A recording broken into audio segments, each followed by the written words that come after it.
وعلى آله وصحبه ومن والاه وبعد. السلام عليكم ورحمة الله وبركاته. أقول لك أن صلى الله nípa ohun tó mú kí àwọn ahlu sunnah wal jamā'ah wọn ọ̀pọ̀lọpọ̀ lórúkọ tó dára yìí. Orúkọ tó ṣe é pé kò sí ẹnìkan nínú àwọn mùsùlùmí àti kọjá pé náà ló wù náà láti máa jẹ́. Orúkọ tó ṣe pé àkókò àwọn ẹni wọn ń pè bẹ́ẹ̀ àwọn náà làwọn tàbí Ànábì Muhammad sallallahu alaihi wa sallam. Wọ́n fi àpèjúwe lélẹ̀ fún wa káwọn náà lè bá aṣojú kòkòrò láti jẹ́ ọ̀kan nínú wa. Torí pé àwọn ẹni tí a fún wọn ń tẹ̀lé súnà yìí wọ́n ní fīhim as-siddiqūn wash-shuhadā'u wa minhum a'lāmu al-hudā. Àwọn tó ṣe wípé wọ́n jẹ́rìí òdodo. Ìwà wọn kì í takò ọ̀rọ̀ wọn bẹ nínú àwọn tàbí Ànábì Muhammad sallallahu alaihi wa sallam àtàwọn ẹlẹ́yìn wọn. As-siddiqūn àti àwọn ṣuhadā àwọn ẹni tó fi kí wọ́n jagun sójú ọ̀nà Ọlọ́run wọ́n sì kú sójú ogun yìí wọn bẹ nínú wọn. Wa minhum a'lāmu al-hudā àwọn olùmọ̀ tí ìmọ̀ wọn tí wọ́n ní ó mú wọn dàbí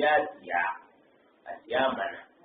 fún gbogbo ẹni tó fẹ́ mànà wọn bẹ́ẹ̀ náà àwọn tàbí Ànábì Muhammad sallallahu alaihi wa sallam àtàwọn tó ń tẹ̀lé súnà. wa masābiḥu ad-dujà bákan náà àwọn àtùpà tàbí ríran nínú òkùnkùn wọn bẹ́ẹ̀ nínú àwọn ẹni tó ń tẹ̀lé súnà wọ́n ti jẹ́ jàmáà. Gẹ́gẹ́ bó ti dé kí gbogbo wa ti mà kíkẹ́ kò sí bí iná ti ṣe wọlé tí òkùnkùn ní gbà lọ. Bí èèyàn bá ti jẹni tó rí àtùpà tó dáa tó fi tan ìmọ́lẹ̀ sí ojú ọ̀nà ibi tí ń gbà tí nǹkan kan ọ̀bá ti sojú rẹ̀ ọ̀dà pípé rò rẹ̀ ní ìrìn àríkọ̀tẹ̀. Àwọn tí wọ́n jẹ́ olùmọ̀ nínú àwọn ahlu sunnah wal jamā'ah ó ń bẹ nínú àwọn ẹni tí wọ́n dà gẹ́gẹ́ bí àwọn àtùpà tàbí ríran nínú àwọn àmàlẹ̀. Ìmọ̀ wọn yóò ṣe ní láǹfààní láti mórí bọ́ nínú àánú lọ sínú ìmọ́lẹ̀, láti jàjàbọ́ kúrò nínú òkùnkùn lọ sínú ìmọ́lẹ̀, láti bọ́ lọ́wọ́ àdádálẹ̀ lọ sí dídí súnà, láti bọ́ lọ́wọ́ àwọn amúnisìn tí èdè ká bá dáadáa pàdé lọ́dọ̀ Ọlọ́run lọ sí ibi ìrírí dáadáa lọ́dọ̀ Ọlọ́run. Ẹ̀rí ìdánwò ní súnà ìmúnisìn ọ̀sìnbẹ̀. Ìdá àkítàbó ní lọ́pọlọ kọ́pọlọ mọ́ba ríran kò sínbẹ̀. Ìmúnimọ́ lo làákà ìtọ́lọ̀ fúnni kò sínú súnà. فاعتبروا يا أولي الأبصار إن في ذلك لعبرة لأولي ẹ máa rí i pé ọlọ́run máa ń pàkíyèsí ọlọ́pọ̀lọpọ̀ pé àríwòye mẹ́mẹ́ fáwọn làákàyè àríwòye mẹ́mẹ́ fáwọn tó lọ́pọlọ nítorí pé ìtẹ̀lé súnà òun náà ní kíkó tàǹfààní lára tó lọ fi sí ọlá àdéhùn àtàrà arú rẹ̀ bí mánà. Ṣùgbọ́n gbogbo ojú ọ̀nà míì tó tako súnà ìgbà tó fẹ́ mú yàn kúrò nínú ìmọ́lẹ̀ lọ sínú òkùnkùn ni. Bí ìgbà tí a ti ń ríran àwa ní ríran mọ́ àti nílàákàyè àwa ní nílàákàyè mọ́ ọlọ́dà kan fi ṣàdánwò fà wá. Nítorí pé kò sí nǹkan kan lẹ́yìn ìmọ̀nà bí ìbá ti ṣìnà. Bí èèyàn bá sì ti fi ojú ọ̀nà ẹlẹ̀ kò sí tó sẹ́kù tí kọ́ máa fi gbẹ́sọ̀nà lọ. Bí èèyàn bá tàkìtì ìpàkọ́ sí súnà tó lòun ọ̀fẹ́ kò sí tó ń fẹ́ fi ṣe èyí tó dájú ní pé ọ̀nà míì tí ó mú kọ̀ǹkọ́ kò ní jẹ́ ojú ọ̀nà.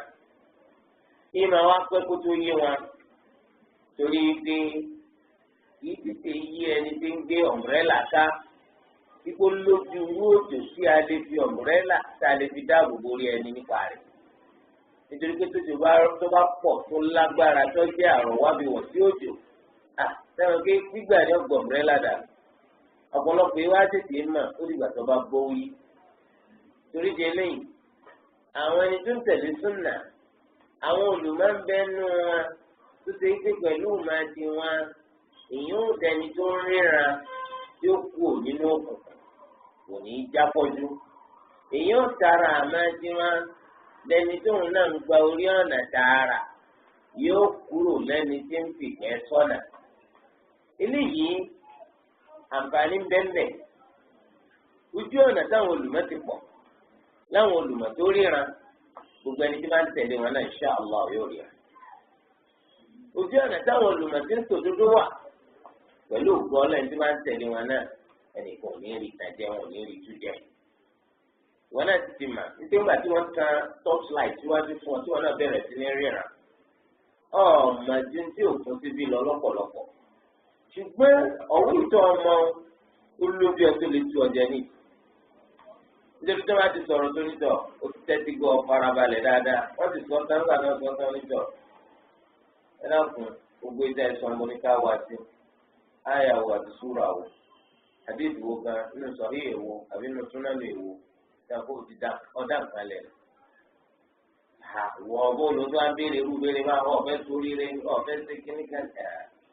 ẹ sì mọ̀ pé wọ́n rí i pé irú rẹ ò sínú ẹni tí àwọn lè rí tu jẹ lọ tó àdúgbò kọlọ̀ torí ẹ̀ ló ti jẹ́ kí tó bá ti tan torch light fún yẹn ẹ̀rí tẹ́ni tó mú lọ́ọ̀mì kankan ní ọ̀sán bàálẹ̀ fún àwọn ẹni tí ń bẹ ń tòsí rẹ̀ náà wọ́n bẹ̀rẹ̀ sí ní fèrè rà torí ẹ̀ nínú súnnà àwọn olùmọ̀wà tí wọ́n jẹ́ mọ̀sọ̀ ọ̀bí ìfọ̀dọ̀jà àwọn olùsàn ìmọ̀lẹ̀ fúnni nínú òkùnkùn nítorí pé àwọn olùmọ̀yẹn bihim qama al-kitab wa bihi qama àwọn gan-an ló mú ká alukurani òdúró alukurani gan ló ti pa àwọn náà tó tókè tí o bá tírú àwọn olùmọ̀yẹn ni káàní mọ̀ ní alukurani bá wa sọ̀rọ̀ tí o bá tírú àwọn olùmọ̀yẹn tí o bá tí alukurani ni àwọn olùmọ̀ náà bá ti yọjú àwọn ló ti ká mọ̀ ní alukurani bá wa wí alukurani ló ti produce irú wọn ètò túmọ̀ sí pé ẹnìkan ò ní máa tọ alukurani kọ́ máa kọ́mọ̀ nípa rẹ̀ àyàfi kọjá ní tí ò ríran ذلك الكتاب لا ريب فيه هدى للمتقين ọlọ́ni afinimànà ní fáwọn olùpáyọ̀ ọlọ́run àwọn olùmọ́ni kí ló fà tó fi sí afinimànà fáwọn olùpáyọ̀ ọlọ́run لأنهم هم الذين ينتفعون منه وينفعون به àwọn ló máa ń ṣàǹfààní látara Al-Qur'an tẹ́sí máa fi tẹ̀lómi láǹfààní. أما غير التقي àmẹ́tí ìpáyọ̀ ọlọ́run kéde wọ́n kàn gbọ́ ni wọ́n fi ti palàbà rẹ̀ wọ́n lè kó àwọn tàbí láyà ìgbà àwọn tàbí nígbà àwọn tàbí nígbà wá sí ìtì ń bá àwọn tàbí rẹ̀ wí kátó ké tàbí rí kátó wá pa wà lọ́dọ̀ tí wọ́n lọ. bákan náà nínú àwọn tó ń tẹ̀lé súnà àwọn tí wọ́n pè ní mọ̀kànlá ìhùdùjá yẹn ulul manaqibil ma'thura wal fadaa'ilil madhkura àwọn ẹni tó jẹ́ ìpín wọ́n ní àwọn àyè ńláńláńláńláńlá tẹ̀rí báàkì tó ti ké ẹ̀rí bẹ fún àyè ńláńlá àwọn ẹni tó ní ipò ńláńlá ń bẹ nínú àwọn Ahlus-Sunnah wal Jamā'ah tó ti ké àwọn ẹ̀rí tó ní agbára ti tún kín lẹ́yìn sẹ́yìn ọmọ kí nínú Abubakar As-Siddiq radiyallahu anhu ewúrẹ́ àgbéga tó lọ sí fún Abubakar manqabatun 'azīmah دخلت أنا وأبو بكر وعمر وخرجت أنا وأبو بكر وعمر مولي مجادي يميات أبو بكر وعمر أقل الله جل الله ẹlòmíràn ń bẹ wọn ọ̀dà kọ rẹ̀ Ànábì sallallahu alaihi wa sallam wọ́n gorí àpáta Uhud àpáta bẹ̀rẹ̀ sí ní mì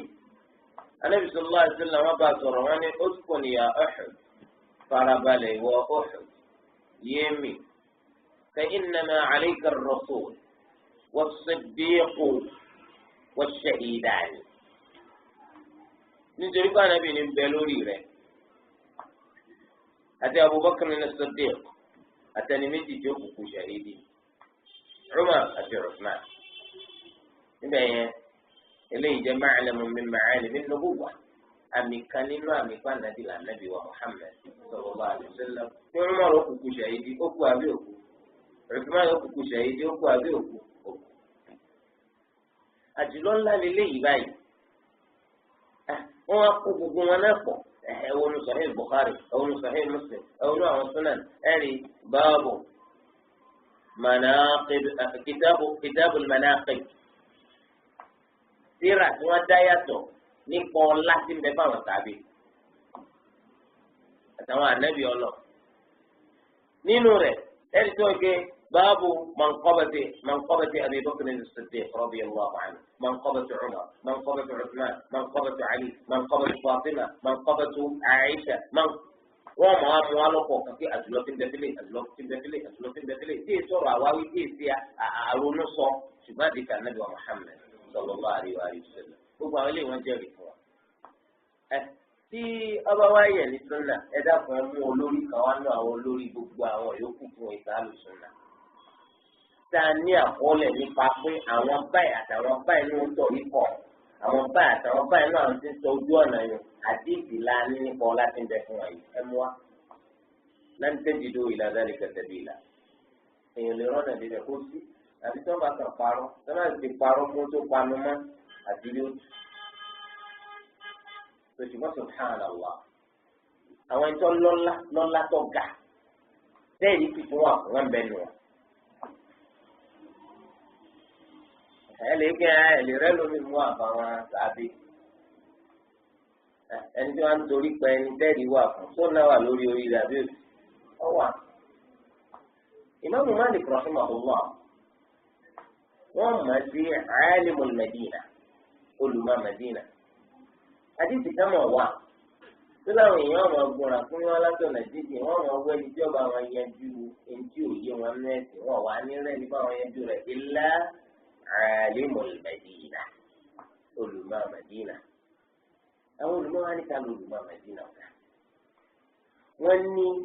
hadith yìí pẹ̀lú tó kó sínú kọ̀ǹsẹ̀fẹ́ nìkan bí Imam Malik torí pé Imam Malik yẹn náà ló fi jẹ́ pé wọ́n ní al-manaqib al-ma'thura ọlá tí ń bẹ fún ẹ̀rí tó bá kẹ̀ ẹ wọ́n Imam Malik sígbà Nabi sallallahu alaihi wasallam ẹ wọ́n kó súnmọ́ 70 something years lẹ́yìn ìgbà tí Nabi sallallahu alaihi wasallam ti kú àbí 100 tó ṣùgbọ́n síbẹ̀síbẹ̀ wọ́n ní Imam Malik làwọn yẹn máa ń gbọ́ra fún mi wá láti tètè Iraq láti àwọn ìlú jíjìn wọ́n wá ti béèrè lọ́dọ̀ rẹ̀ nígbà tí wọ́n ti béèrè tán wọ́n ti tẹ́ mọ́bí tá a ti wá ibi báyìí báyìí láti wá ìrìn oṣù kan láàrin láti dọ̀dọ̀ yìí ìrìn oṣù kan náà láti rìn padà ẹ̀yin ti mọ̀ yín pé tí wọ́n bá fẹ́ ti béèrè kan ní ìsìn kò ní ná 25 naira wá tó ìyẹn mọ̀ wá òkè káàdì 25 naira gan ní pé ẹja ṣe inshallah yẹjú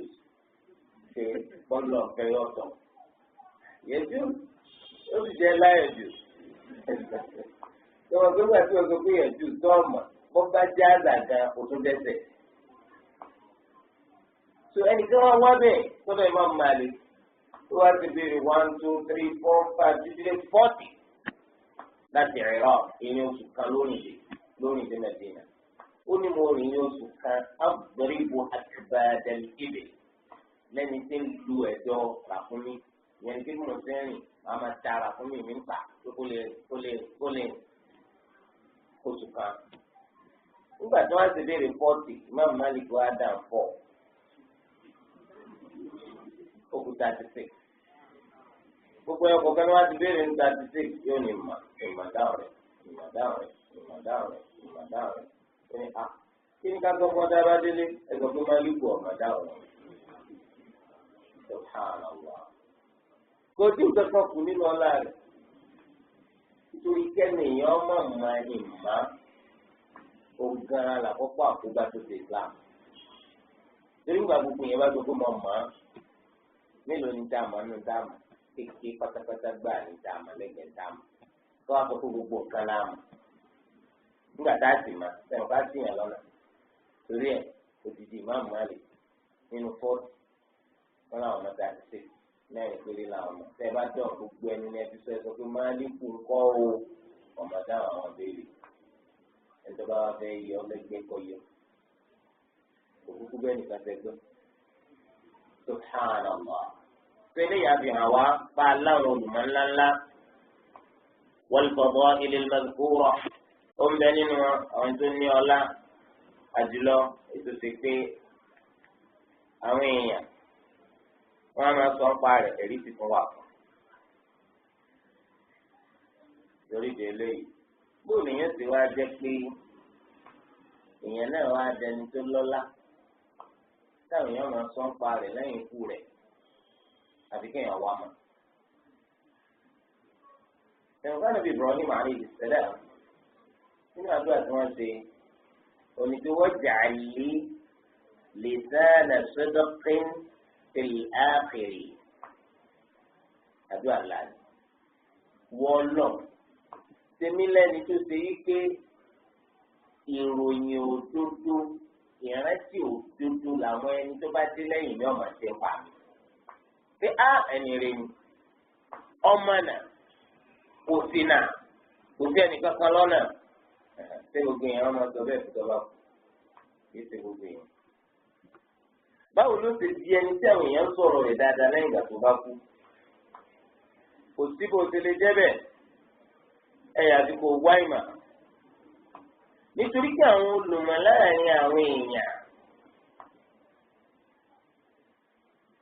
alààyè làwọn máa jẹ́ láéláé fún ọba àti ẹ̀sìn kú. torí pé tó sọnù máwọn èèyàn lọ́wọ́ ńgbà tó lùmọ̀ bá kú oná làwòrán rẹ̀ ara rẹ̀ ṣùgbọ́n orípa tó bílẹ̀ ti parẹ́ àwọn dáadáa tó fi kọ́ àwọn èèyàn kì í tán àwọn dáadáa tó tọ́ kalẹ̀ kò ní parẹ́ àwọn dáadáa tó ti kọ́ kalẹ̀ kò ní parẹ́ torí jọ̀wọ́ parẹ́ ó ń bẹ́ẹ̀ lọ àwọn olùmọ̀ ẹni tó ti kú nìsín ó ti lé ní 1,100 years. ìwọ́n Málíkì yìí gan-an náà ní ìsìn yìí báyìí 1,200 and something years. ìwọ́n mú wọ́n pa rẹ̀ ẹ̀sẹ̀ bí lànà wọn kọ́ ni wọ́n tún reproduce new edition tó dé pé olùmọ̀kan yóò wo àwọn edition tó ti wà lọ́dọ̀ wa yóò ní wọn ò fi sẹ́kun tó òun ti tún gbé jáde lọ́nà mi yóò tún ṣiṣẹ́ tó tún pọ̀ sí náà ti ṣe fún tẹ́lẹ̀ lọ. so 1,200 and something years. Ibn Qutaybah rahimahullah ta'ala àtijọ́ ló ti kú àwọn tíra rẹ̀ ní sábà nípa àwọn èèyàn lónìí more than 1,100 years ago. bẹ́ẹ̀ làwọn olùmọ̀ wa. àgbàgbé wọn àrántí wọn tí wọ́n ń kọ̀wé tí wọ́n ti dárúkọ ẹnìkan nìsín yaqulu al-imam Malik rahimahullah. àmọ́ yaqulu Malik qala Ahmad qala Abu Hurairah gbogbo ẹ̀ ọkàn wa sọ wọ́n dì yẹn kan lásán tí ò lókun bí àwọn tẹ̀jọ́ ń gbélé ayé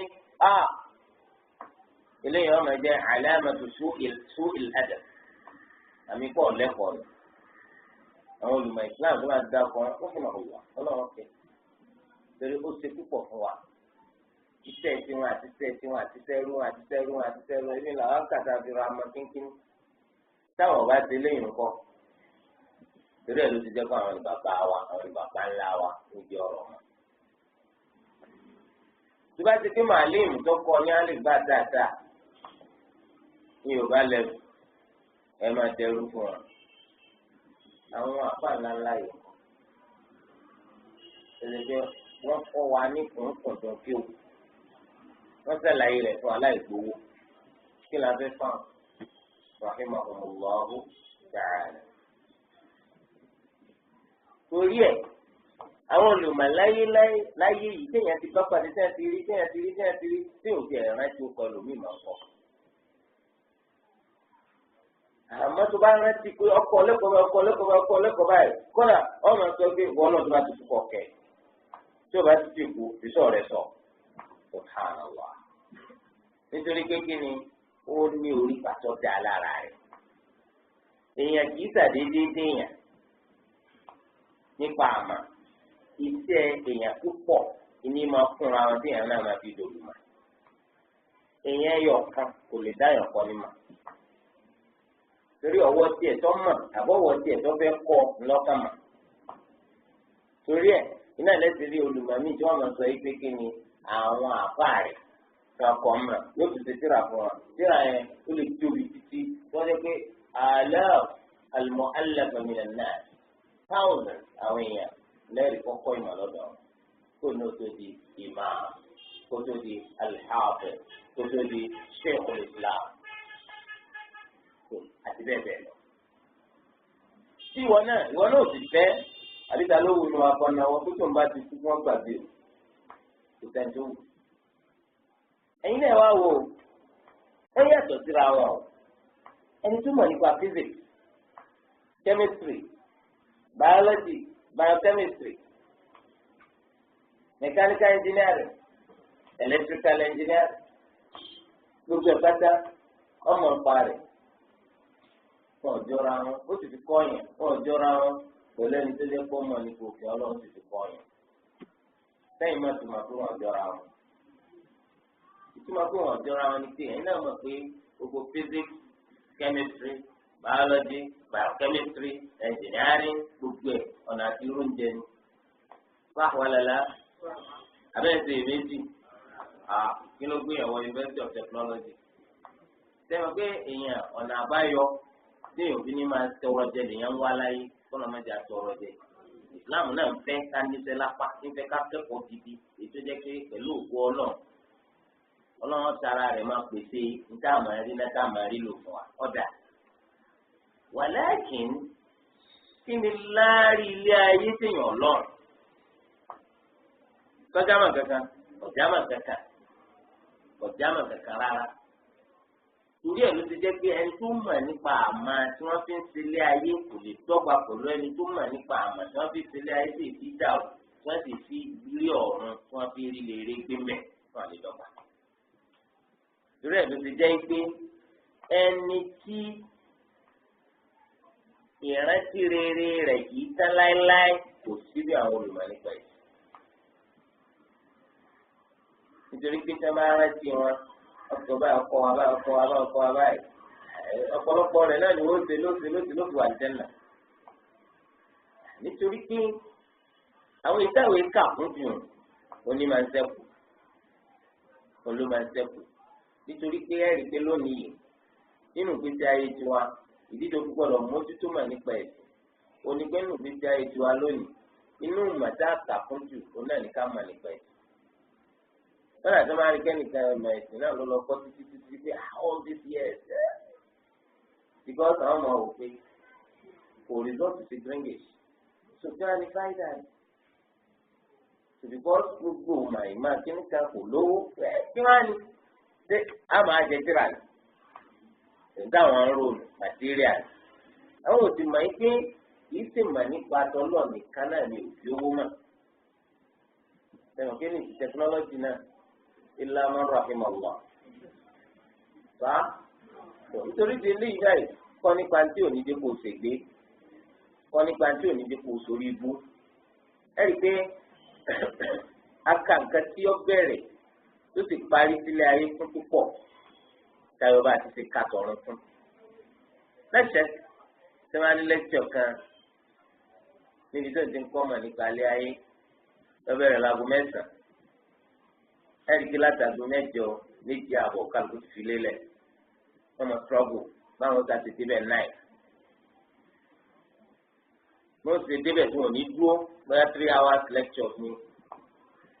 tí ó fi jẹ́ kó náà ráyè jókòó yọ ọmọ kan nóòtù gbogbo ẹ̀ tó bá ti ṣèdáhùn yọ kan nóòtù yẹn yọ kà fún dáadáa tí wọ́n sì ní kó sanwó skul kẹ́ni kíákíá ni ọlọ́ọ̀dà kò mọ̀ yọ wá lẹ́gbẹ́ walakin ìmọ̀tí máa sẹ́kù tí wọ́n sọ pé ilmin yuntafa'u bihi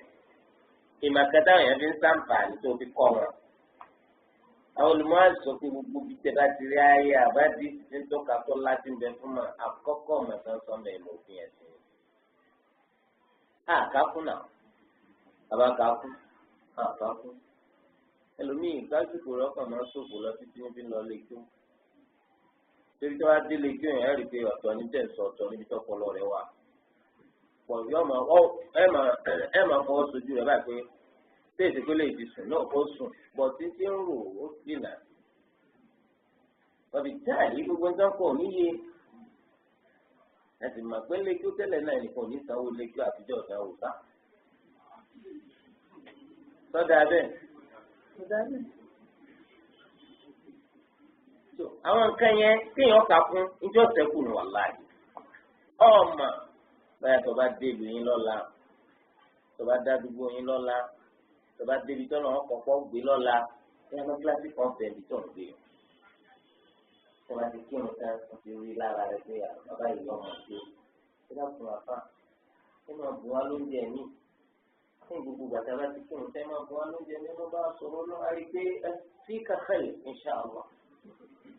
wọn náà máa ra gbé àgbàrún náà náà wáwí àti àdéhùn kọ̀ọ̀kan láàmà tírík lọ́sẹ̀ kọ̀ọ̀kan wàláhì bá ẹjọ́ ẹ̀sẹ̀ kù. lèyìn ọba ti kú ni wọ́n bá máa sọ pé ọlọ́wọ́ kí àfà ọlọ́wọ́ gẹ̀ àfà ẹni rẹ̀ nì gbogbo ẹran ti jọ ọ sọ̀rọ̀ yìí. kìíní ti ń ṣẹlẹ̀ yìí subhanallah tí wọ́n fi rántí èèyàn kí èèyàn kojú mọ́ mà nípa ẹ̀ kọ́kọ́ ń parí kò burúkú ọkọ̀ ń pa sílẹ̀ ayé náà. ṣùgbọ́n aburú ńlá bẹ́ẹ̀dì kọjá pé sílé ayé ló mójútó o nìgílẹ́tì sọ̀rọ̀ méjèèjì náà ní kò ọmọ ń parí because I'm the Muslim mùsùlùmí ni wọn àwọn ọ̀dà bí àwọn kèfèrí o kèfèrí ilé ayé lásán làwọn lé ilé ayé lásán làwọn lé ìṣúra ẹ̀ ló ti jẹ́ kí by all means àwọn fẹ́ achieve ẹ̀ àwọn sì mọ̀ pé insha Allah rabbana atina fid dunya hasana wa fil akhirati hasanatan wa qina adhaban nar afẹ́ mú dáadáa láyé bí a ti ń bẹ́ lọ́gbọ́ tuntun wa dáadáa lọ́rùn kọ́ là wà kọ́ sọ wa bí ìyá náà. sọ ìdí mi tó fi jẹ́ pé bí wọ́n bá ti ń ṣe tó ń ṣe máa rántí pé mùsùlùmí ni ọ́ máa rántí pé ọ̀hún tí àtúbọ̀tán tó dáa lórí rẹ̀ wọ́n gbàgbé ara rẹ̀ wọ́n á mọ̀ nípa tó lọ. ìmà ọ̀pàtàkì onímọ̀dé wọn rántí èèyàn lórí rẹ̀ ní Ibn Durayd ló fi sọ pé innamal mar'u hadithun ba'dahu fakun hadithan hasanan liman wa'a. èèyàn jáàmù kankan lẹ́yìn ìgbà tó bá ti kú jù sàn lọ ìtàlẹ́yìn á dà ní ẹ̀rọ ti kú. wá jẹ́ ìtàn rí lẹ́nu ẹni tí ó sọ ìtàn rẹ̀. nítorí lè mú ọ jẹ́ ìtàn rí lẹ́nu ẹni tí ó sọ ìtàn rẹ̀ kò síbi kọ́ wá mọ̀ nípa ẹ̀. wọ́n máa sọ̀rọ̀ rẹ̀ dáadáa. ọ̀rọ̀ ẹ̀ kò ṣàtúnṣe ó ṣe dáadáa.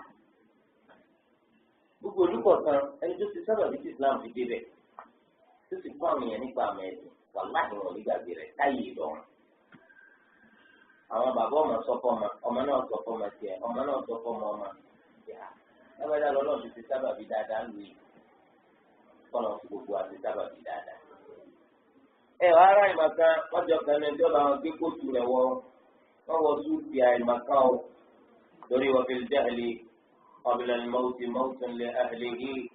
fa ajsamuhum qabla al-quburi qubur. wọ́n ní wọ́n fi jahli qabla al-mawti mawtun li ahlihi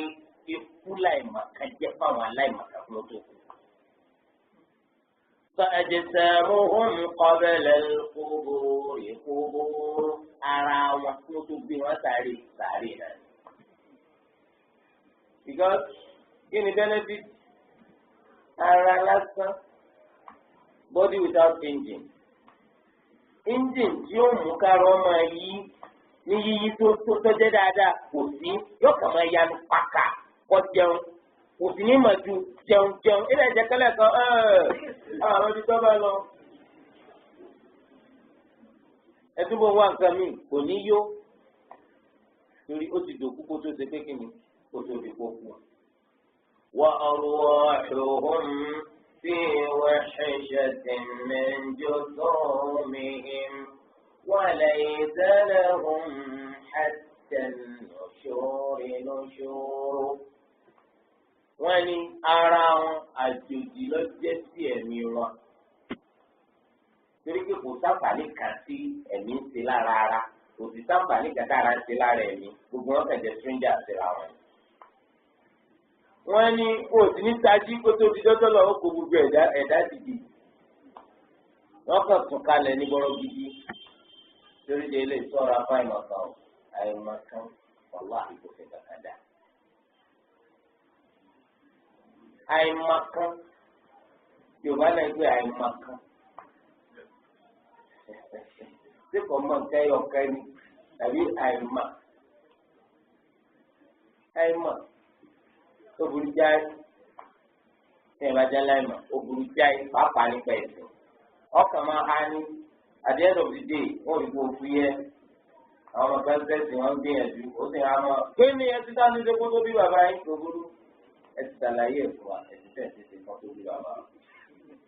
pé yé nígbà tó bá da gbogbo ẹ̀rú papọ̀ mọ́ra mo láti lè rẹ́ẹ̀rí ẹ̀ gbà á irú mi ò rè o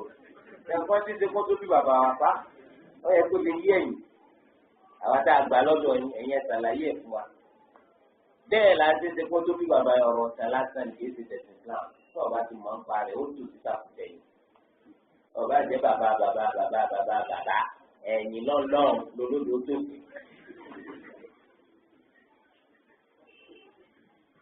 èèyàn wá mà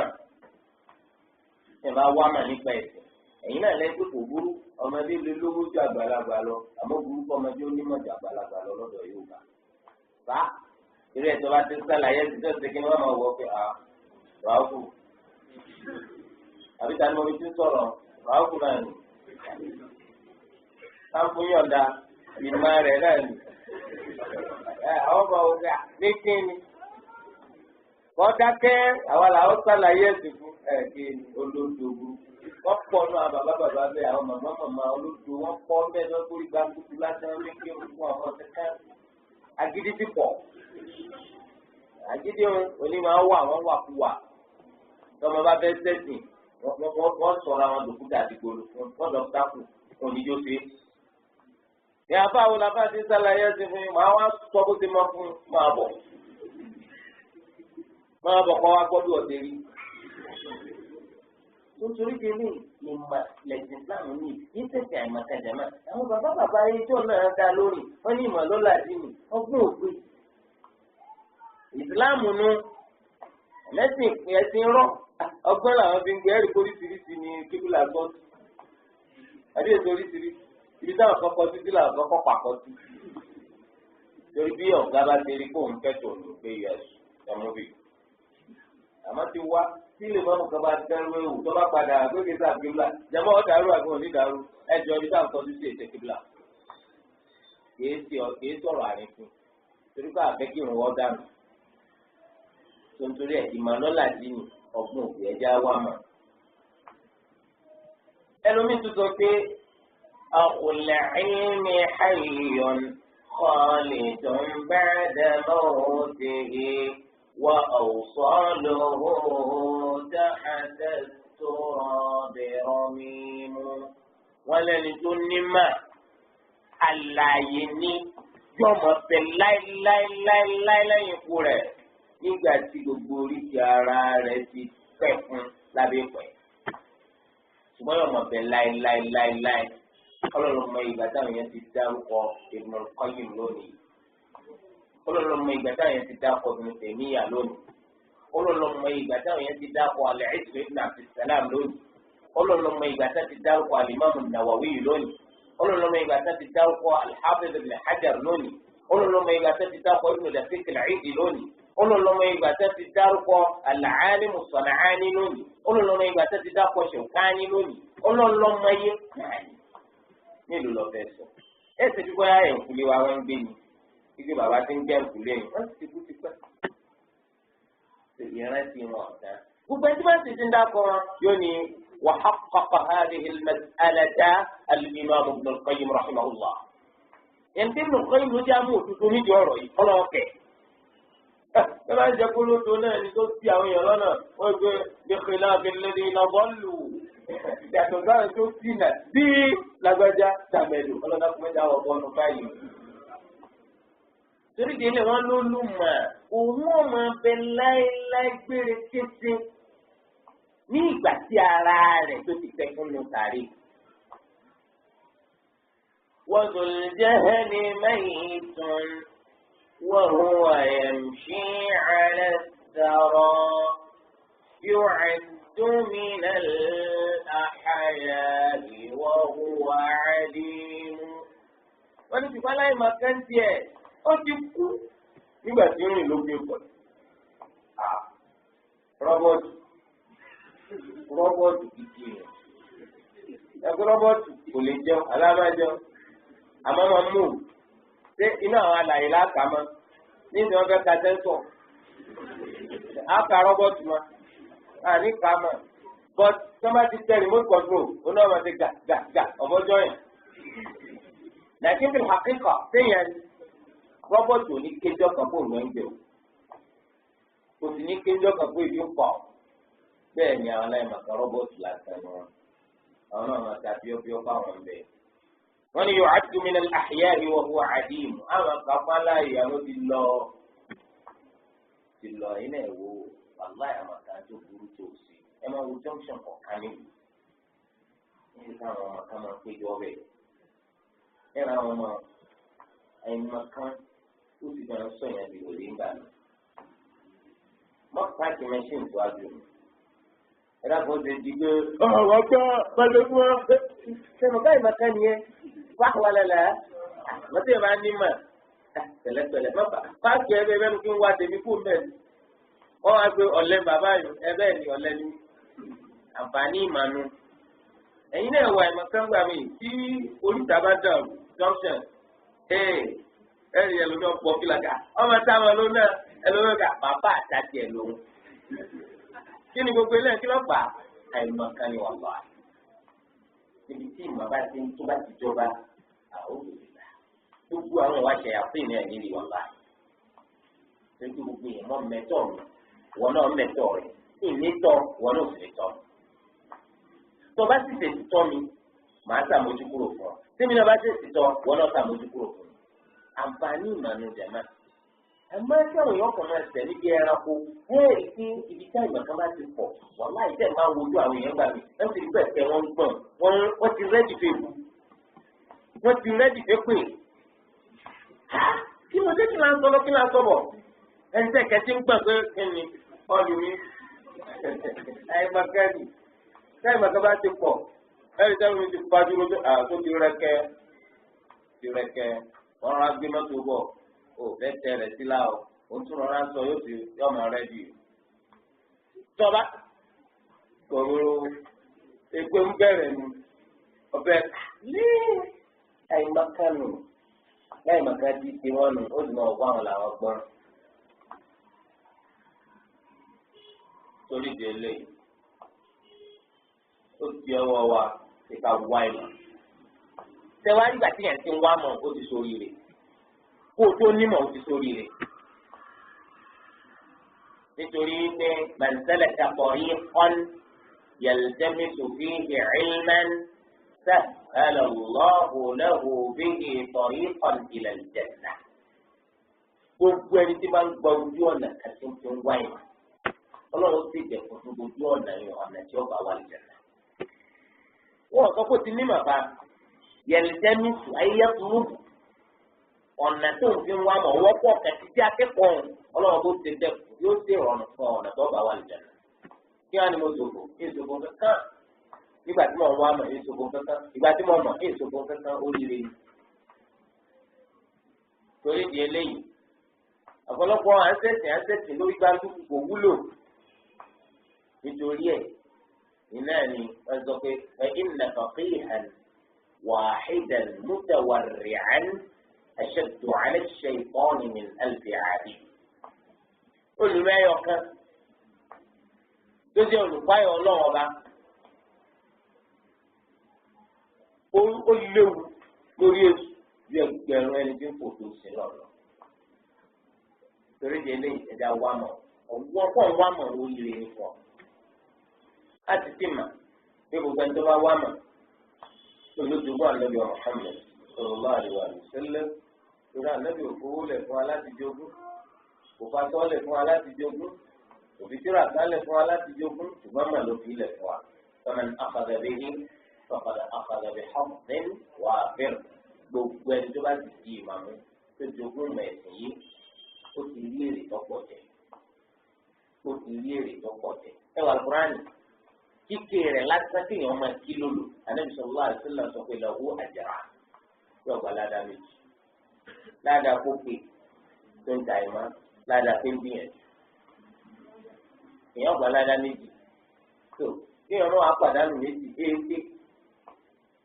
nítorí pọ́ọ̀mù àti torí ẹ̀ka wáyé màdẹ́mà ẹ̀gbọ́dọ̀ jẹ́ agbẹ́yìn o ẹ̀mẹ́jẹ̀ agbẹ́yìn ti wí wá mà wọ́n fi himul abdal nínú àwọn tó ń tẹ̀lé súnà al-abdal wà nù àwọn ẹni tí máa rọ́pò ẹni tó bá lọ wọ́n wà nù ẹ̀sùn náà ní kú láéláé tẹ́nìkan bá lọ ẹlòmí ọ̀rọ̀ pọ̀ ẹ̀ tẹ́nìkan bá lọ ẹlòmí ọ̀rọ̀ pọ̀ ẹ̀ tẹ́nìkan bá lọ ẹlòmí ọ̀rọ̀ pọ̀ ẹ̀ tẹ́nìkan bá lọ ẹlòmí ọ̀rọ̀ pọ̀ ẹ̀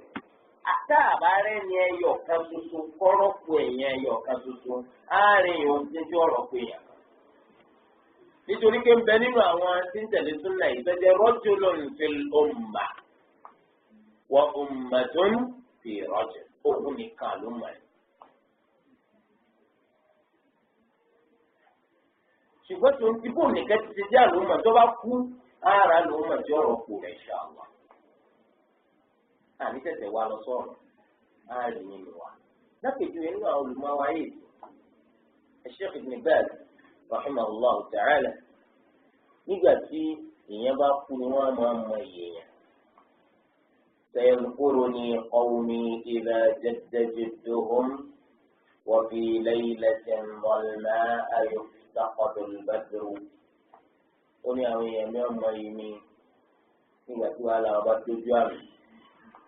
tẹ̀lé nígbà tí òkùnkùn bá sókùn nígbà tí òru bá sókùnkùn biribiri làá máa mọ iye òṣùpá. nígbà tí Sheikh Ibn Baz wọ́n ṣàlàyé ọ̀hún pé tí wọ́n di òkèrè.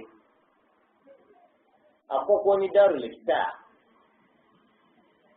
níbi tí àwọn olùmọ̀ àgbà ń Saudi tí wọ́n ti máa ṣe fàtáwà fáwọn èèyàn. Sheikh Ibn Baz ló lórí gbogbo wọn onímọ̀ kò wá sí bọ̀rọ̀ tó ṣe lè tó dúró kò sí bó ti ṣe lè ta kókó tó pẹ̀lú ìmọ̀ tí Ọlọ́run fún bàbá yẹn tọ́lá ni wọ́n yẹn ju rẹ̀ ní pẹ̀lẹ́pẹ̀lẹ́ pẹ̀lẹ́pẹ̀lẹ́ nígbà tí wọ́n á kú wọ́n yẹn lómi gbogbo náà jẹ́ mọ́fì ṣùgbọ́n gbogbo pátá ọmọ ìkéré nínú báàzì yìí náà wọ́n á rí i pé nǹkan yóò lè ṣe ti fẹ́ nìkan àfi káwọn pín specialization ẹni tí wọ́n máa mójútó nǹkan báyìí ẹni tí wọ́n máa mójútó nǹkan báyìí ẹni tí wọ́n máa mójútó báyìí ló ti wà lórí. Ìgbàtí bàbá yẹn sì ń bẹ ṣe máa ń. Kẹ́ẹ̀kan béèrè ní bismillah walhamdulillah àlàyé bẹ̀rẹ̀ afọ́jú sí. Sheikh Al-Albani rahimahullah. Bàbá yìí ó ti xidima púpọ̀ fún sunnah Nabi wa Muhammad sallallahu alaihi wa sallam. Débi wípé bẹ́ẹ̀ bá jí wọn lójú oorun tẹ́ bá mú àdéhùn wa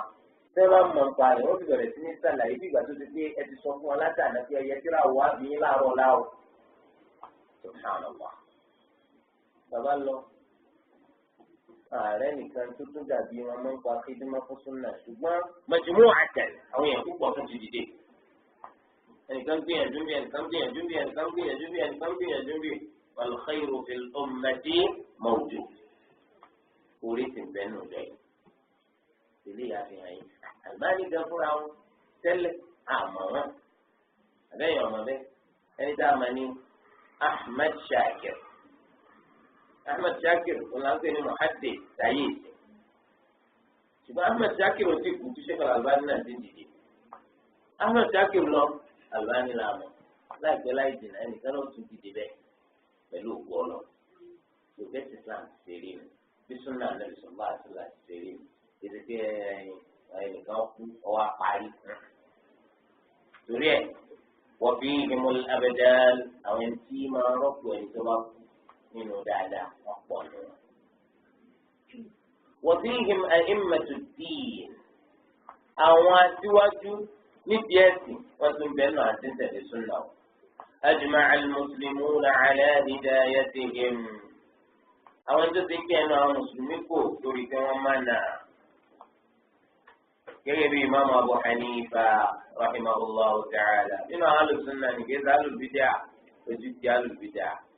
abu hanifa alùsùnà ní abẹ́sẹ̀ alùsùnà nínú àwọn alùsùnà làbú hanifa wà o. tó o bá mọ̀ bẹ́ẹ̀ abu hanifa ní tírà kankan ọlọ́ọ̀ka nípa tawhid wọ́n pè ní kíni al-fiqhu al-akbar al-fiqhu al-akbar wọ́n pè tawhid ní fiqhu al-akbar nítorí kí fíkì wo lè bá a máa jẹ́ al-fiqhu al-akbar fíkì tó ga jù ní tawhid ká kíni tawhid Imam Abu Hanifa bẹ́ẹ̀ wọ́n Maliku àgbà nínú àwọn olùmọ̀ sunnah bàbá tó ti gbé nínú ọ̀rọ̀ wọn tẹ̀lé àti mú píríncípù táàbí mà nípa tawhid. al-istiwa'u ma'lum wal-kayfu majhul wal-imanu bihi wajib was-su'alu 'an al-kayf bid'ah wa lam araka illa imra'a saw'in àti kẹ́ni búrú wọ̀nyí. olùwògbé jáde píríncípù. inú ọ̀dọ́ rẹ̀ náà láti fi rí ma lam yakun bí. في زمن النبي صلى الله عليه وآله وسلم لا يكون دينا حتى تقوم الساعة. نشوف أتجسس في سنة في فايدة كل يجسس في جوب القيامة. إيه هو البرنسيبل تجيبه من جول إن أنا في قف لا تبقى مالي. ترى كم يوم بين النوادر والزيادات. يبقى يقول شو رتي ما مالك صنفته هو أمر. يوم ترى يجي المال. تيجي كان هنا أول ما أبدا هنا مالكي أقوم. irutira ẹ̀sìn ìránkà àwọn píríncípù tí Imam Malik fi lélẹ̀ nípa tawhid ahlu sunnah wal jama'ah tó jẹ́ pé kò sí máma. nínú àwọn olùmọ̀tì súnà nìyẹn àwọn àyínmà al-Imam Shafi'i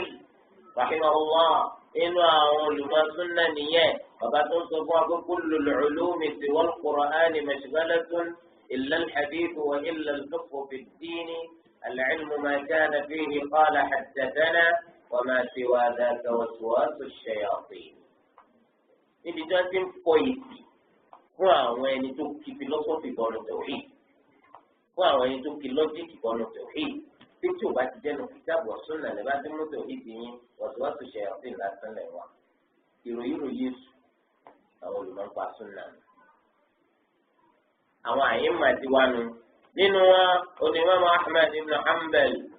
rahimahullah. إمام أهل السنة فوق ما في إمام أهل السنة أزواج بعض أهل السنة أتى إمام الثوري سفيان الثوري رحمه الله أبع إنه أول ما إنه أئمة إنه ابن المبارك إنه سعيد بن المسيب إنه تابعي فوق أولئك آبائي فجئني بمثله إذا جمعتنا يا جرير المجامع. أما باتوانو بين بلا بابا كتوب كرابة بيت وجاري و إن واني مباول ما يسمي ما سوى تك كاترا إسرائيل لا تكاترا يكوكان وكيري. ترى كمان كتاب الأصل في محمد بن الحسن الشيباني ọmọ ẹgbẹ́ o Imam Abi Hanifa nínú rẹ̀ wọ́n gba àwọn ọ̀rọ̀ Abu Hanifa wa wọ́n mọ bí bàbá yìí ṣe wúwo tó nímọ̀. Ṣé káwọn ẹ̀dá wa ń bá gbé láàmú ẹlòmíràn máa wọ pé tí olùmọ̀ sẹ́kì ẹ̀ ti ṣe bí ayé rí tó nímọ̀ tó àwọn olùmọ̀ wa ti sìn kẹ́hìn àwọn adára tó jọ máa tí ó fún wa. àwọn olùmọ̀ ńláńlá ti lọ tí wọ́n máa kà sí àwọn kan ṣé èèyàn sì lélẹ́yìí lọ́kọ̀ adúlé eléyìí kalẹ̀ láyé kò sí typewriter kátó pé kọ̀mpútà kátó pé modern printing press station. Allahu akbar ẹ wá wá dúró tán sílẹ̀ fún wa. ẹlòmíì kọ̀wé títí ó lé $50 ẹ̀yọ̀kan ìwé oríṣi kan. Imam Nawawi wọn ò lò ju 45 years lọ ẹ wá dúró síra. Rawdatu Talibin nínú fiqh Shafi'iyya ó ń jẹ́ ìdí ńláńlá mẹ́la.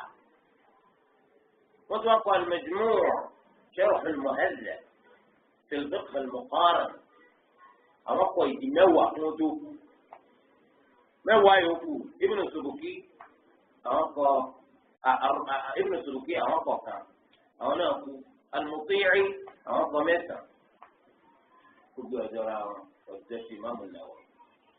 torí ẹni Imam Ibn Kathir rahimahullah ní tí Imam Nawawi bá fi lè parí kíra wọn kò bá jẹ́ kó ní kíra tó dáa láyé tí wọ́n kọ nípa comparative jurisprudence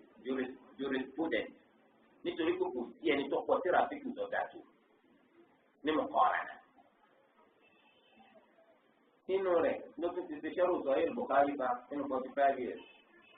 ó tún ṣe sharh Sahih Muslim tẹ́lẹ̀ pé kò sí ìtọ́ dáa tó lónìí. nínú rẹ̀ ló tún ti kọ́ Arba'un an-Nawawiyyah nínú rẹ̀ ló tún kọ́ al-Adhkar Riyadus Salihin lẹ́yìn Adabu Hamalat al-Kitab. nínú rẹ̀ àwọn tíra rẹ̀ gẹ́gẹ́ المختار أظن ترى كبير المختار الإمام النووي رحمه الله سواد المستشفى في الفوق من 45 years àwọn olùmọ̀ súnà mi ẹ̀dá kò tẹ́ ẹ bá máa ro wọn nù bídí àtẹ̀járe wọn tó jẹ́ pé táwọn kójọ láyé ní dáadáa tí èsì rọ ẹ̀ta wò wọn. lẹ́yìn wọn àwọn míín tó dé Ibn Taymiyyah Ibn al-Qayyim lẹ́yìn gbogbo àwọn Nawawi ẹ̀tọ́ àwọn àdúrà àwọn ìjọ Ibn Taymiyyah náà Ibn Kathir Shamsuddin al-Zahabi àwọn olùmọ̀ ńláńláńlá débi pé al-Hafiz Ibn Hajar ó ní tí Ibn Taymiyyah ọba rẹ̀ ní kankan sílẹ̀ láì kó nǹkan jó yàtọ̀ sí Ibn Qayyim ọba tó fún ní àjùlọ. Ibn Qayyim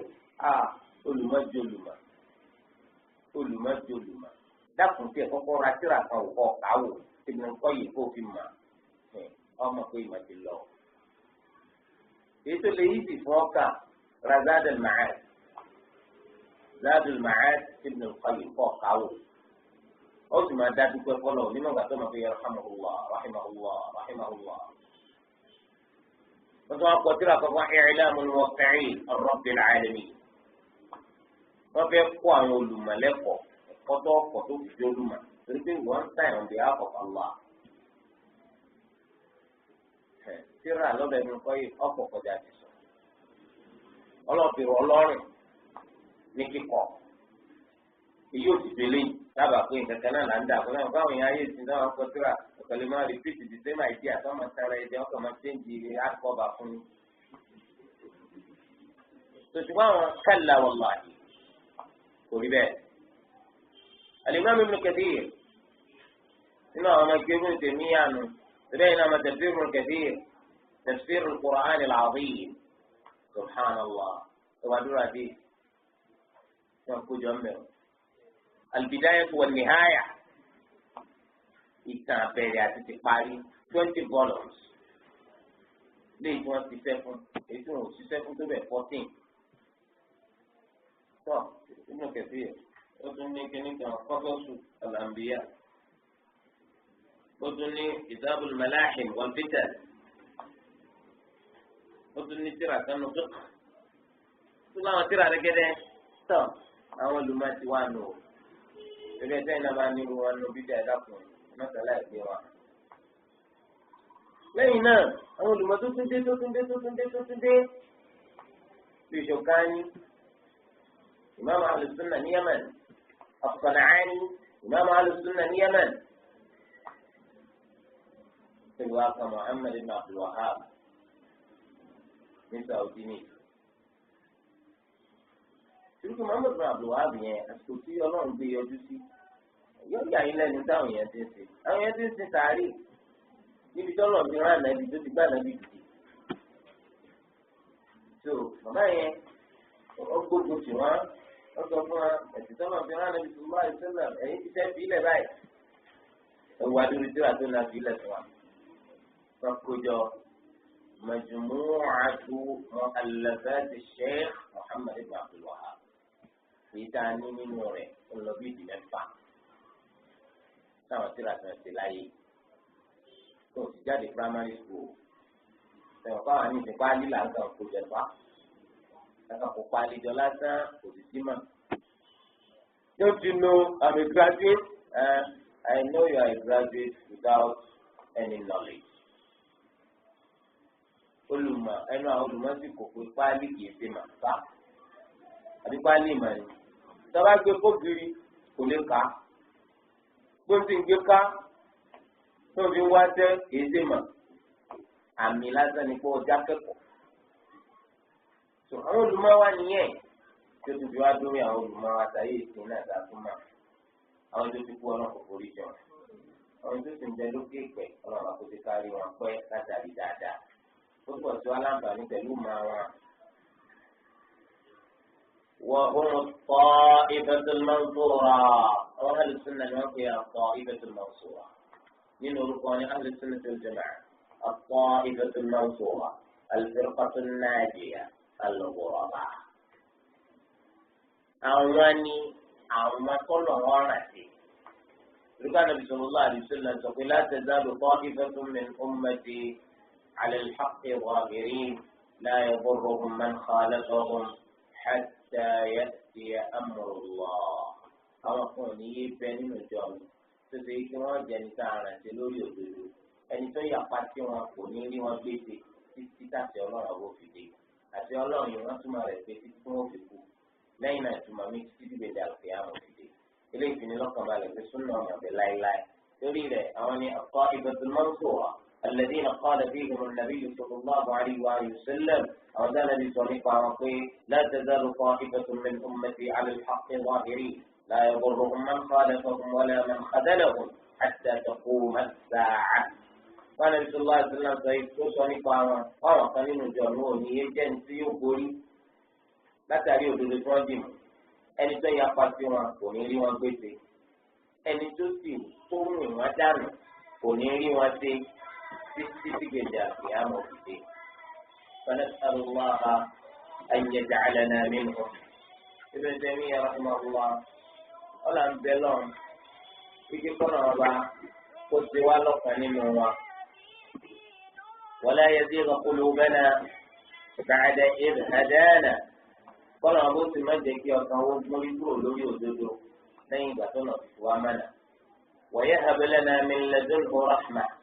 Kọlọba ogun wa kọta wa lọrẹ ìkẹ́ láti ọ̀dọ̀ rẹ̀ innahu huwal wahhab torí pé Ọlọ́run bá wa oní àlọba tí máa tani lọ́rẹ wallahu a'lam Ọlọ́run bá ló máa sallallahu ala muhammadin wa alihi wa sahbihi kí àti Ọlọ́run kò máa bá nàbẹ muhammad sallallahu alayhi wa sallam àtàwọn aráàlú rẹ̀ àtàwọn sábẹ rẹ̀ ibi ìní òkun ìdíra yìí. Adúgbò fọlọ ọba tó gbà fún wa láti bẹ̀rẹ̀ rẹ̀ pẹ̀lú dáadáa tó sì ṣe ní rọrùn fún wa láti tún parí rẹ̀ pẹ̀lú dáadáa àwọn àǹfààní tí ń bẹ ń bẹ Ọlọ́run ọba kọmẹtẹ kó gbé mọ́ wa lọ́wọ́ Ọlọ́run ràn wá lọ lórí láti fi ti tẹsẹ Ọlọ́run ọba wa ṣe fífi ṣe wà òní sábàbí àti sórí rẹ̀ wà láyé àti lọ́la àgbéyàmù Ọlọ́run jájọ kan nínú àwọn tó máa tẹ̀lé súnà Ànábì Muhammad sallallahu alaihi wa sallam ní kọ̀kọ̀ àti ní gbangba wọn náà ti wá lọ́kàn ìrìnàjò nífẹ̀ẹ́ Ànábì Muhammad sallallahu alaihi wa sallam nínú gbogbo òṣèré wa kájẹ́ nìkan tí wọ́n máa tẹ̀lé tiẹ̀ nínú tó dùn mọ́ wa àti tí ó dùn mọ́ wa Ọlọ́run bá kó gbà fún wa bẹ́ẹ̀ kó wá ti wá lọ́kàn ìrìnàjò bá Ànábì sallallahu alaihi wa sallam wal janna insha Allah lẹ́yìn eléyìí á fi kíkìrà mi lélẹ̀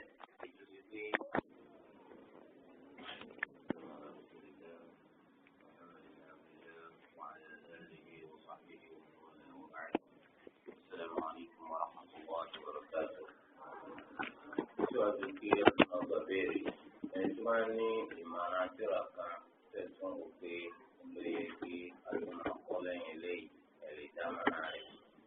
tó dídà kí ẹni lórí nìsín ẹni tó sì jẹ́ pé ẹ̀sọ́ kó tó di ọ̀sẹ̀ tí ń bọ̀ insha Allah ẹni tó bá níbi èkó sùn náà. نعم فدما اعتراف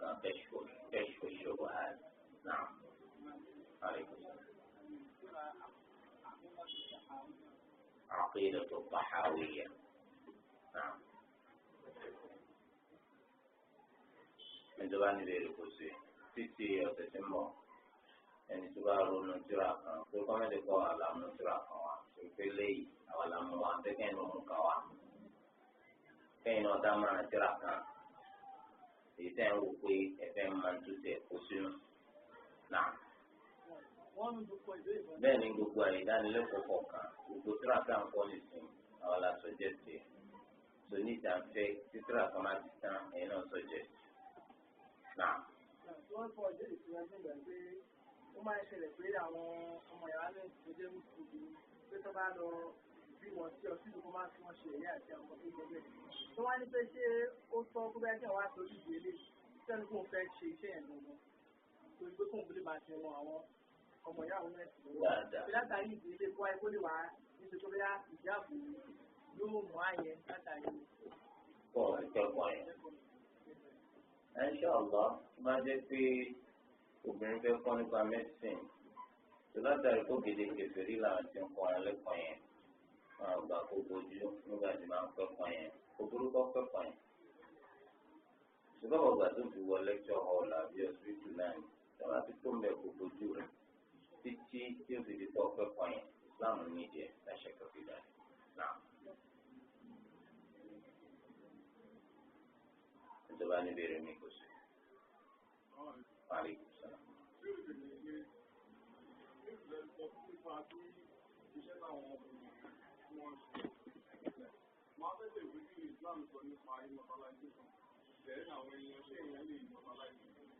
Kí ni jẹ́ materialization?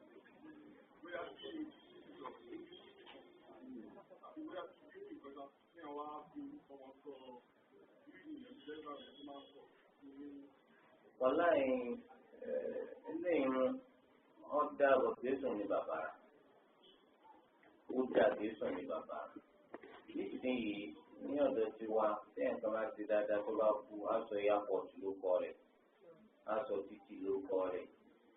aṣọ sọ building kan ló kọ rẹ̀ faculty kan ló kọ rẹ̀ university kan ló kọ rẹ̀ lẹ́tọ́ sì ṣe pé ọ̀pọ̀lọpọ̀ àwọn táwọn máa ń sọ lọ́rùn ọkọ̀ ọ̀dẹ́sẹ̀ kankan wọn ṣe ìbá ṣe pé báyà lọ́dọ̀ tiwa dàbí mayàn ní hero ó yàtọ̀ sí tí wọ́n fi ń jẹ́yàn ńlá lómi. ṣùgbọ́n àwọn olùmọ̀ ti Islam àkọ́kọ́ eléyìí bẹ́ẹ̀ sọ títì ló kọ wọn bẹ́ẹ̀ sọ ló kọ wọn ó kọ wọn lè parí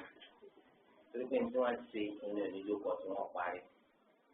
dáadáa tí wọ́n fi kalẹ̀ ní oníjókòó wọn parí torí ẹ̀ wọ́n máa ta orúkọ tí wọ́n gbà yìí ni àwọn ò ní tara sísọ títì ló kọ wọn gbà yìí.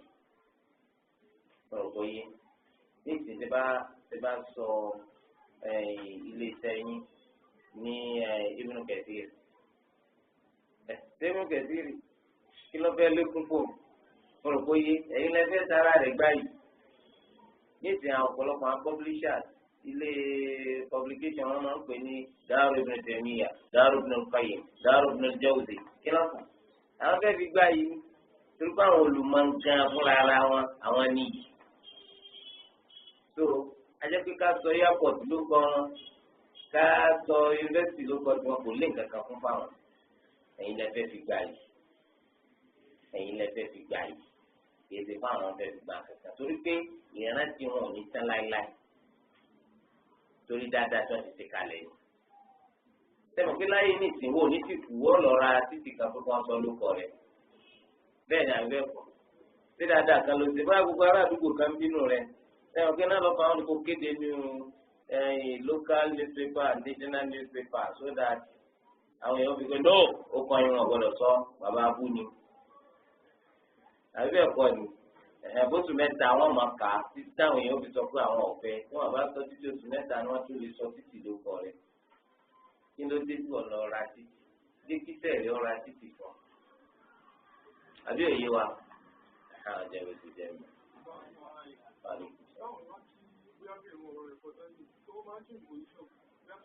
Inshallah gbogbo tí ẹ bá kírun ọ̀ràn yẹn bì kan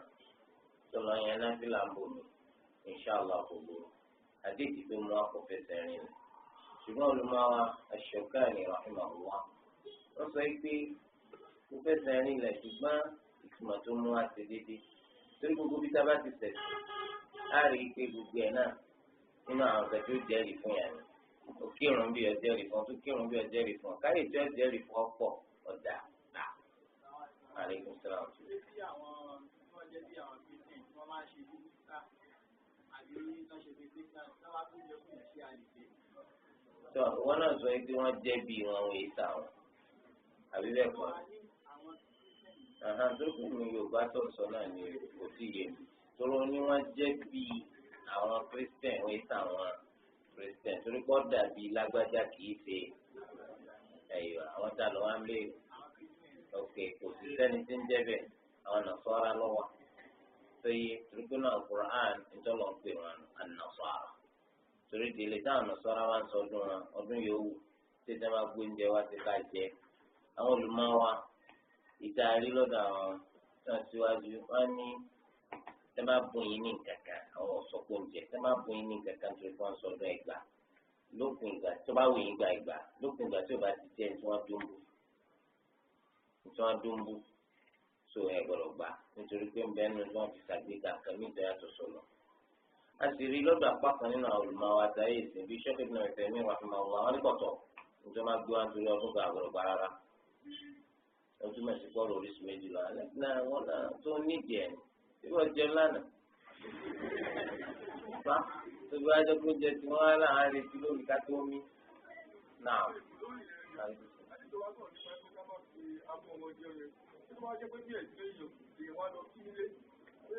àmàdí ti tó ní ká má fún kábọ̀ ọ̀rọ̀ jẹun. torí pé tí Ànábì sallallahu alaihi wasallam jẹ oúnjẹ tí wọ́n gbé fún abọ́ ọ̀rọ̀ ṣùgbọ́n àdìsí sọ fún wa pé ká má fi abọ́ ọ̀rọ̀ ká má lò láìfọ̀.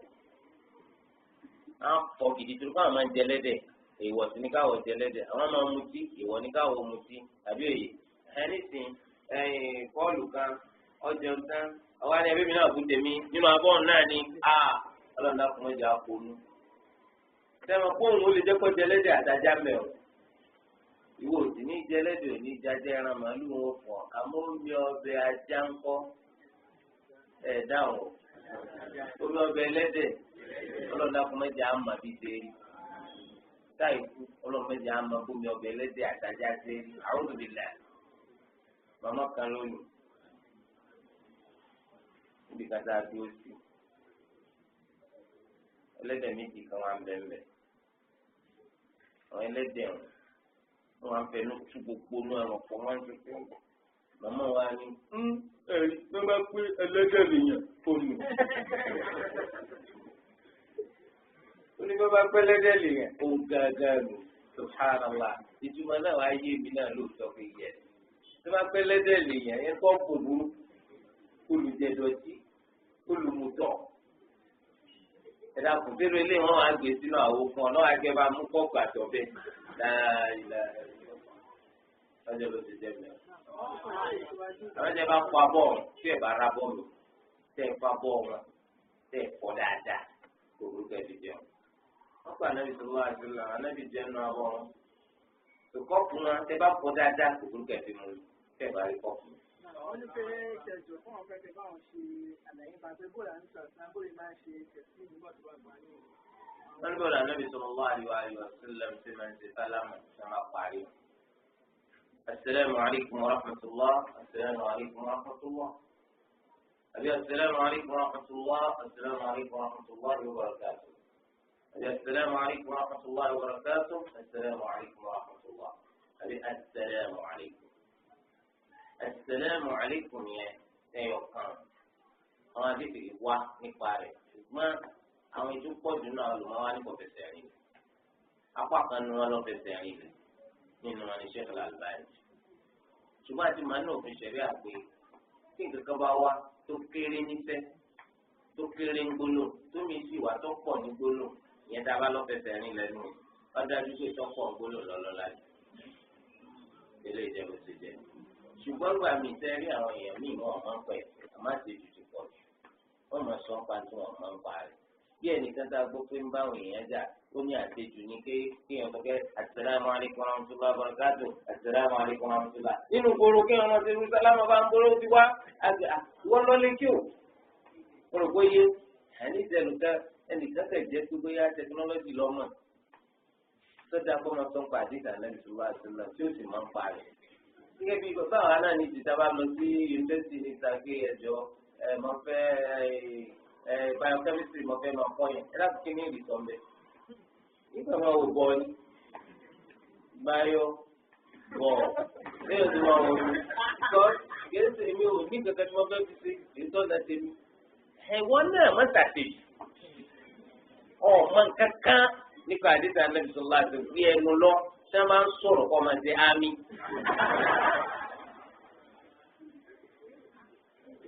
kálukú mọ̀ wọn rẹ̀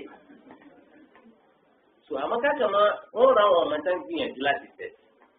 yóò máa wò pé nítorí pé òun ti mọ̀ jù lọ òun nípa chemistry nípa kíni lóun tẹ̀sí àti ti sáfù ọ̀rọ̀ ẹ̀sìn lédè tá a bá kó sí báyọ̀ chemistry máa tún wá sí àmì eléyìí báyìí ọmọ ń parí wàlúwà innaka fihi la miskin gidigidi ní ọ̀nbẹ̀ àbí bí ẹni tó fẹ́ ṣe tẹ̀síìrì fáwọn èèyàn tó gbé translation of the meaning of the Quran ọ wá gbé wájú wọn kó òyìnbó fáwọn èèyàn wá ló ṣe tẹ̀síìrì ẹ dákun sí tẹ̀síìrì nù. àbáṣe jù èwo nínú méjèèjì náà aleykum salaam.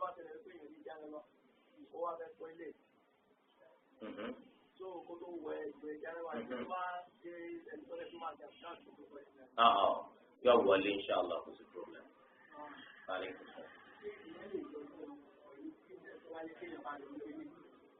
Bí a lè jọ jẹun pẹ̀lú nàfọ́ra ẹnu rẹ̀ ó yí padà ó yí sọ̀tọ̀ padà. Bí a lè jọ jẹun pẹ̀lú nàfọ́ra tí ẹ̀ jọ ń gbélé. Kí ló dé tí ẹ̀ fi jẹjẹ náà? Kí ni ẹ̀ fi àchì?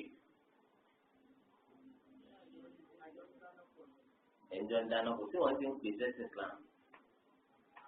Ìkọ́sẹ̀ ló gbà wá ń gbà mí. Tẹ́lá ọmọ mùsùlùmí yẹn àwọn máa ń tètè ń fi Islam lẹ̀ ti kiri o. Ṣùgbọ́n àwọn kiri ó máa gbìyànjú oúnjẹ tẹ̀ ń jẹun gan ó rí pé ó influence rẹ̀ gan gbọ̀nà míì. Tó bá fẹ́ jẹun yóò kọ́kọ́ fọwọ́ kan sọ orí ó fi sọ àyà. Tọ́ ó rí ké díẹ̀díẹ̀ ẹ tó fẹ́ jẹun ó tó yọ fìlà ó fi lẹ̀ wọ́n náà máa fi yẹ sí àbá fẹ́ jẹun yẹn gbọ́dọ̀ dé fìlà at least yóò mọ ọ lélẹ́yìn. Ó ké torí kí ni orú máa mú yàn lórí. Sẹ́wọ̀n pé díẹ̀díẹ̀ imú yàn bọ́ọ̀lù. Tó nítorí di eléyìí báyìí Ibn Qayyim rahimahullah ní tó dáa gan ní kíkì nǹkan kan máa dá ẹ̀kọ́ pẹ̀lú wọn torí pé tí nǹkan bá ti ń dá ẹ̀kọ́ tẹ́ máa ti jọ jẹun tẹ́ ń jọ ń ṣàwàdà tẹ́ ń jọ ọkàn yóò máa lẹ̀ sí i. Ó sì bẹ̀rẹ̀ sí kọ̀ǹsídà ti ṣe pé kò burú ọlọ́run kan náà lẹ́jọ́ sọ ọlọ́run mẹjọ wà lẹ́jọ́ ṣé ọlọ́run mẹjọ wà lẹ́jọ́ bó ti fi yé wọn náà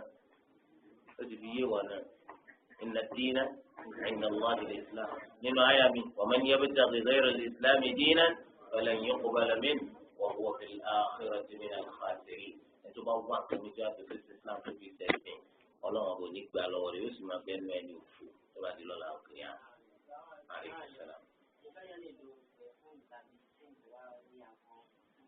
Inshallah kó sì tó burú mẹ́. Àmọ́ tí èèyàn bá lo nǹkan etí òní lọ́dà jù náà. Mọ̀mọ́ náà.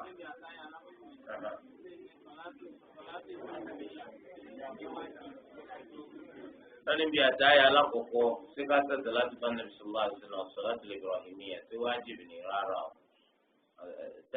Àtàyà tó jẹ́ pé òun lẹ́yìn rẹ̀ látàlámà láti máa tẹ̀sẹ̀ láti bá Nàbí Muhammad sallallahu alaihi wasallam náà.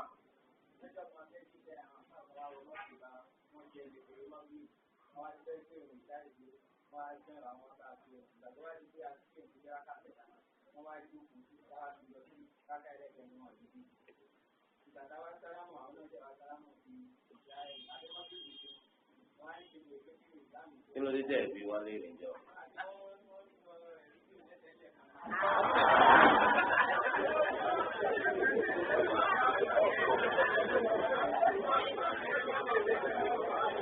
Àdúgbò kọlọ̀. Ètò ti mú wọ náà. Ètò mú wa lára mọ̀ yí pé ẹ̀rí tó ń sọ fẹsẹ̀ múlẹ̀. Kí á lò tún béèrè? Ẹ̀rọ ẹ̀rí kan bẹ̀. Èèyàn ti mọ̀ dáhùn tó wá ń béèrè. Tó gbogbo ẹ̀rí wọn fẹsẹ̀ múlẹ̀. Nítorí òkúkọ fẹsẹ̀ múlẹ̀ wọn fẹsẹ̀ múlẹ̀. Ọ̀tọ̀ náà ti ṣe nǹkan oṣù tó burú mẹ́. Nítorí kó takò súnà Ànábì Muhammad sallallahu alaihi wa sallam kí lè má mọ ọmọ ìkírun káwọn kan fún ọmọ ìkírun mí yàtọ̀ sí tiẹ̀. Kẹ́yìn ó tó ti yín lọ́tọ̀. nígbà táwọn ń kí kódà pọ̀tọ́pọ̀ dájú ẹ̀ kí nígbà tí lè máa mú kí irun náà lọ́ọ̀bà kí wọ́tà ní ètí wọ́n kí tòtò bá ń ti kí tiẹ̀ pé ó dúró títí tí lè máa mú òfin sálámà nítorí wọ́n ti wọ́n dà pọ̀ náà.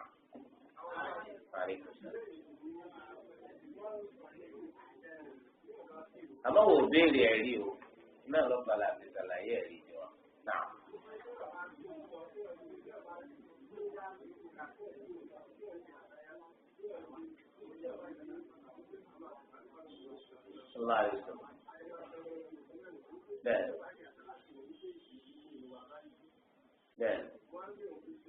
Bẹ́ẹ̀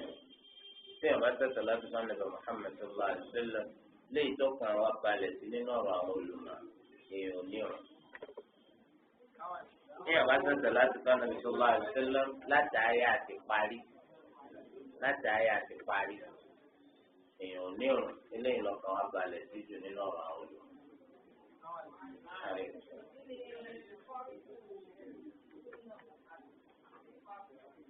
Wọ́n ní kí ni ìyàtọ̀ tó wà láàrin súnà àti ọ̀ranyàn. Ọ̀ranyàn òun náà ní nǹkan tó ti pé téèyàn bá ṣe èèyàn kábò lábẹ́ òfin. Téèyàn bá ṣe èèyàn gba ẹ̀yìn lábẹ́ òfin. Súnà ní tó ti pé téèyàn bá ṣe èèyàn gba ẹ̀yìn lábẹ́ òfin. Àìsí òfin kan kàyàn lábùkù. Ṣùgbọ́n eléyìí nínú fífi wùlò tá a máa ń sọ nípa òfin nínú fífi. Ṣùgbọ́n tá a bá ní súnà lágbádá ń tẹ̀lé súnà gángan fúnra ara rẹ̀ ń tẹ̀lé súnà ọ̀ràn yẹn wọ́n pẹ̀lú súnà ilé ìyẹn ní kékeré sàládàá lẹ̀ torí súnà eléyìí ní Islam ẹ sì mọ̀ pé ká ṣe Islam ọ̀ràn yẹn ní àbí súnà torí eléyìí ní súnà ń bẹ̀. Àmọ́ tá a máa sọ súnà ní òfin pé alọ́ràn yẹn alẹ́ ìdí èso ọ̀ràn yẹn alẹ́ ìdí tó ṣe wí pé èèwọ̀ alẹ́ ìdí kò dé èèwọ̀ tó bẹ́ẹ̀ alẹ́ ìdí tó ṣe pé tí wọ́n bá ṣe àbó ṣe ìwọ lọ́mà pèlè yẹn lábẹ́ òfin lélẹ̀ iná ti ń pe sunna ní tí èso ọ̀ràn yẹn àmọ́ kí wàá ti pé kí ni ìdájọ́ ká dárùn gbà sí kí ni ìdájọ́ ká dárùn gbà sí dáhùn dẹ̀dọ̀ náà ọ̀ràn yẹn ni tó àmọ́ tí wọ́n bá sọ pé sunna ní ká dárùn gbà sí kó ṣe déédéé ṣùgbọ́n kì í ṣòfin mọ́ sọ. Sunna ní ká dárùn gbà sí yẹn ni pé Islam ní ká dárùn gbà sí bídà ní ká fárùn gbà. tó yẹ wa Islam ní ká dárùn gbà sí àdádálẹ̀ ní ká fárùn gbà. kí ni ìdájọ́ kí ṣòkòtò wọn máa wọlẹ̀ ọ̀ràn àyàn ní kó máa wọlẹ̀ mo wá sọ fún ọmọ ní sunna ní kí ṣòkòtò ọmọ wọlẹ̀ má gbọ́ yìí lọ sí ìpín kìí sọ̀rọ̀ àyàn ìtumọ̀ rẹ̀ ni pé Islam ní kí ṣòkòtò ọmọ wọlẹ̀ àdádálẹ̀ ní kí ṣòkòtò wọn máa ṣe kí ni bẹ́ẹ̀ náà wàlẹ́ kò sẹ́yìn kọ́tà tí sunna tí ẹ̀sìn Islam ọba sọ bẹ́ẹ̀ gan wọ́n ti dájú pé àwọn tí ṣòkòtò wọn gbálẹ̀ tí gbogbo ẹ̀ ya mọ́ wọn lẹ́sẹ̀ wọ́n dájú pé èèyàn ti kọ́kọ́ fún wọn wéwèrè kéèyàn tó mọ̀ fún wọn gbọ́n náà.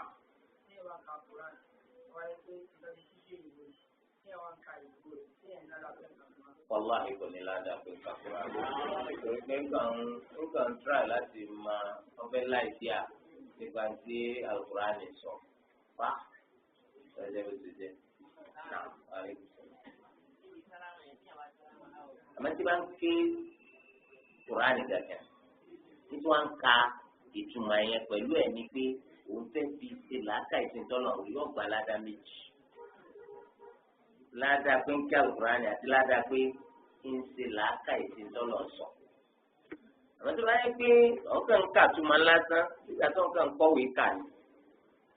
Àmọ́ tó máa ń ka méjèèjì pọ̀ àníyàn tó máa fi ń ka ètò wọn tó jálàyé ìtumọ̀ onígbó mo fẹ́ fi ṣe làákà ìsìntọ́nà ìwà gba ládàá tó pọ̀ náà.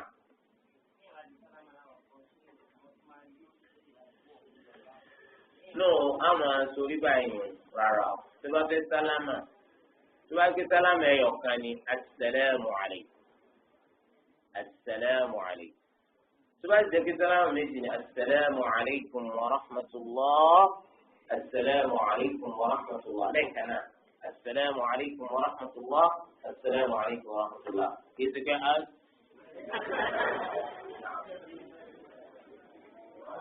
Alaykum salaam. Mama, nah. lọ́rùrí kan lè ṣẹlẹ̀ sẹ́yìn téèyàn lè fi yáwó èlé wọ́n ní ṣé túláàsì kan lè mú yàn yáwó èlé kò sí tíṣẹ̀rí àgbà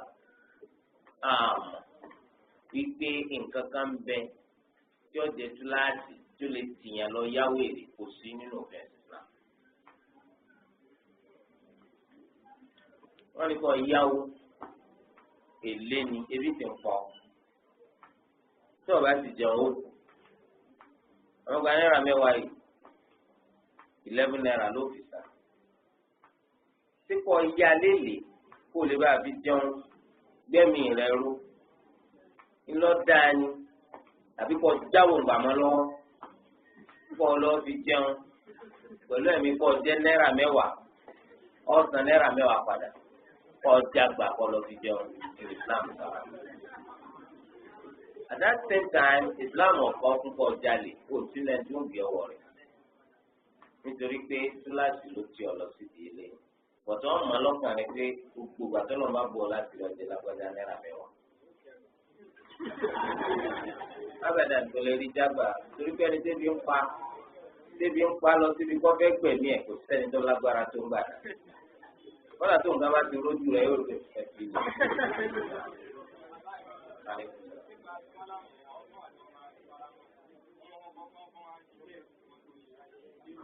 Àkọ́tọ́ kọ̀dájú kó rí wọn dáadáa nínú òfin Ọlọ́run apọ̀túnlẹ̀kọ̀ sálámù ti kẹ̀tọ́ sálámù ṣàkóso yàtọ̀ sáwọn ṣíà sẹ́wọ̀n káwọn ṣíà gbogbo nǹkan tí wọ́n ló torí kodò àwọn èyí sálámù táwọn àmọ̀ ṣe sálámù tí wọ́n ní kí wọ́n mọ ọmọ méjèèjì wọ́n gbé lórí ìta wọ́n wà máa fi na ta wọn. àwọn ọmọ yẹn nù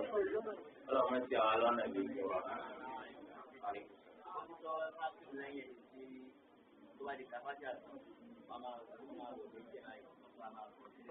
wọ́n lẹ́ni tó bá ti ka fásitì àtẹ̀tí máa wọ ẹ̀gbẹ́ kó tó ka súra tọ́tọ́ ká kírun lẹ́yìn gbogbo ẹgbẹ́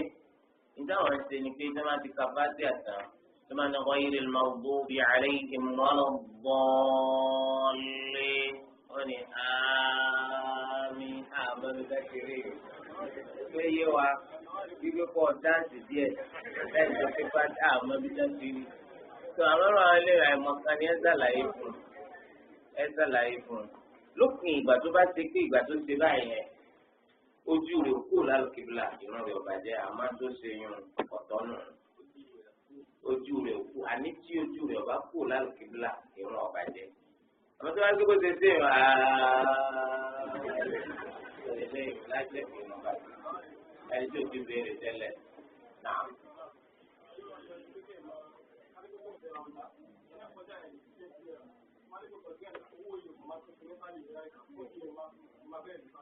Kò sí tó burú mbẹ náà.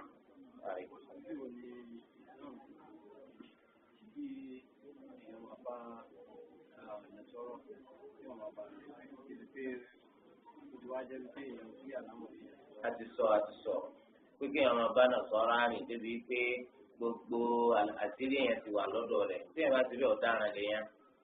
ọ̀daràn lèèyàn nítorí pé